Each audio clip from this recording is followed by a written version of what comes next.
Cool. So we'll have that on. You're righty, right? Lefty. Or lefty? Okay. If I need to be a righty, we'll make it. You ready? Suit me up.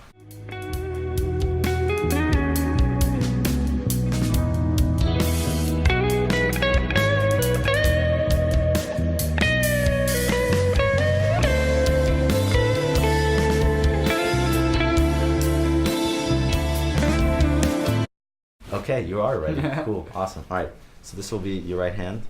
Go through the actually through the hole. There we go. This will slip over your head. Awesome. This is gonna tie around you. So in case there's any robbers that come in here and try and stab you, we're gonna be good. I wear the one of these all the time anyway, so. So that should be pretty tight. Okay, this will go. You want Be to do the very full careful of this. of that. This large, expensive. Oh, glass thing. Yes. Yeah. Okay. Do you want to do the pants too? Sure. Okay, Take so my the shoes pants. off? Yeah, probably. Just easier for you to put that on. Okay. You got a video of this? During it? Never mind. So this is so you want to stick your right foot in there. Put that through. Left foot in the other one. Awesome. Usually the pants go first, but this will work out. Oh, there we go. Slip that out.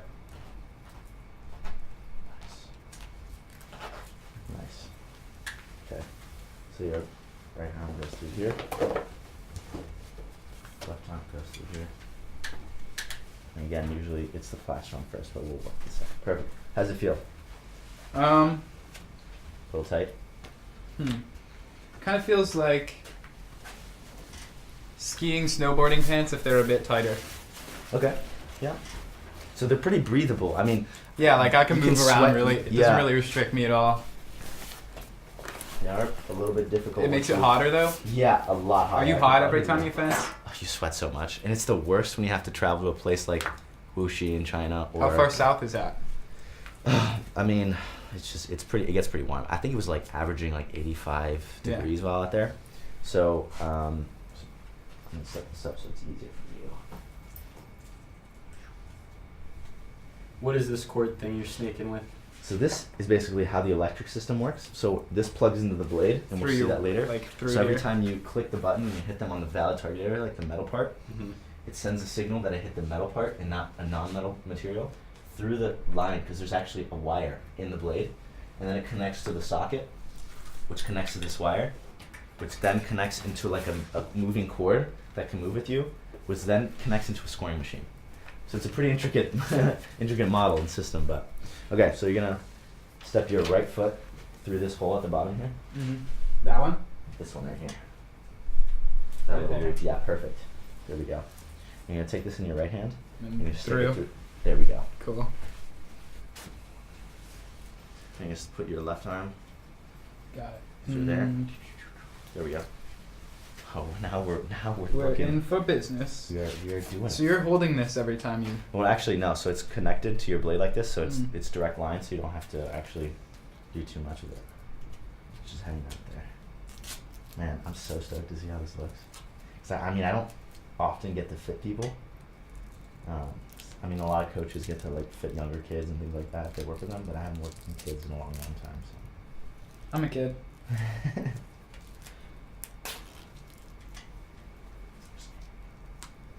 So. There we go. And this is supposed to be like pretty So you don't get tight, stabbed. so you don't get stabbed in the neck. You know? Have you been? I've been nicked a few times. I Anything that really hurt? Yeah, so I mean on my shoulder, like just actually, I think a day or two ago, I got a nice little hit on my arm, and that was like pretty hard. Yeah, so like right Oh there. wow. So it's a mark of an actual hit. Mhm. And yeah, that hurt a little bit. Cool. So that's usually like an épée outfit when there's no, because in foil you have to hit the trunk of the body, and there's another vest we're gonna put on. But this is an épée outfit, in which that there's no target area, so to speak. It's the whole body. So usually if you That's have like why some it's all fencing over shoes me. and the mask, that this is an épée outfit. So if you had one of these guys, Where would you rank yourself with each of the 3 styles? usually just focus on one. So this is an épée. If you were to do this in épée, you'd be all set. You'd be ready to go. So I So put it in there. So actually, in épée, they use a different body cord. Okay. They use a 3 per prong one, but it's a little bit different. Now we're gonna put on the vest. Ta-da. I honestly thought I already had the vest on. This is the electric vest, so that still smells like Wuxi. A lot of sweat. Still Okay. smells like China. Yeah. So step your right foot into there. Yep. I Cool. see. Take that cord with you. Cool.